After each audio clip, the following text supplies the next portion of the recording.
2026ல ரெண்டு பேருக்கு நடுவுல தான் போட்டியே. ஒன்னு டிவிகே, இன்னொன்னு டிஎம்கே. நம்ம தலைமையில நாம் அமைக்க போற இந்த உண்மையான மக்களாட்சிக்கான அச்சாரமாக மாபெரும் மக்கள் சக்தியே அணி அணியாக நம்மளோட திரண்டு நிக்கிறப்போ இந்த அடிமை கூட்டணியில சேர வேண்டிய அவசியம் நமக்கு இருக்குங்க.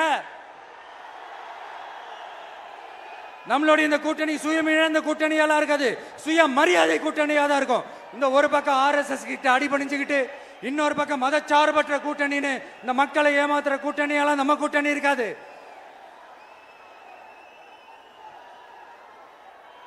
நான் இப்பவும் சொல்றேன், நம்மளை நம்பி வர்றவங்களுக்கு ஆட்சியிலும் அதிகாரத்திலும் உறுதியாக பங்களிப்பு செய்யப்படும்.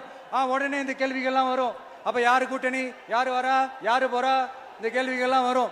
இந்த கேள்விகளுக்கெல்லாம் ஒரே ஒரு பதில் தான், சஸ்பென்ஸ்ல சஞ்சாரம் செய்யுங்க.